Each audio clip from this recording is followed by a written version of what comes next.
এই মনা, হ্যাঁ, বাইরে খুব বৃষ্টি হচ্ছে, কি খাবি বল? তোমার যা ইচ্ছে বানাও, খেয়ে নিব। বল না। মা, তোমার পছন্দের যা হোক একটা বানিয়ে না, খেয়ে নিব। তোর পছন্দেরই খাবার বানাবো আজকে, বল। আমার পছন্দের বানাবে? তাহলে মা মোমো বানাও, চিকেন মোমো। পিঠা, পিঠাটা ওই শীতকালে ভালো, বুঝলি? মা, আমি পিঠে বানানোর কথা বলিনি, মোমো, ওই যে চিকেনের পুর ভরে গোল গোল। হলো, মোমো মানে পিঠাই।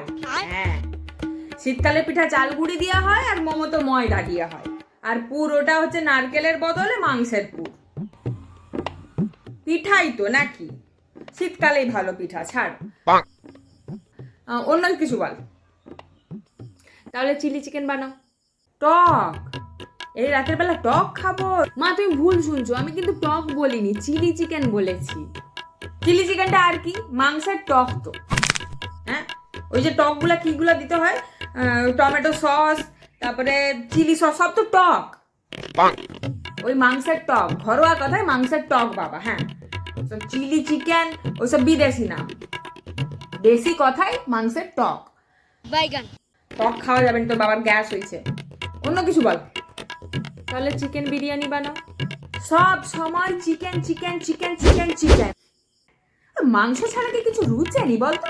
ভাতে মাংসে এক করে একাকার করে একবার লক্ষ্মী ঘর থেকে তাড়িয়ে ছাড়বি দেখছি। ওই ভাত মাংস একসাথে আমি রেঁধে খিচুড়ি বানাতে পারবো নি, তার থেকে বরং আমি ভালো বলছি, বৃষ্টি পড়ছে, বৃষ্টিতে খিচুড়ি রান্না করবো, ভেজ খিচুড়ি। নিরামিষ খিচুড়ি রান্না করি, কাজু কিশমিশ নারকেল কুড়া সবজি দিয়ে। হ্যাঁ, ওইটাই ভালো লাগবে খেতে। তার সাথে একটু বেগুন ভাজা, আলু ভাজা। হ্যাঁ, আর তোর জন্য না হয় একটা ডিম ভেজে দিব, ঠিক আছে? ওটাই করি রাতে, খিচুড়ি। হ্যাঁ।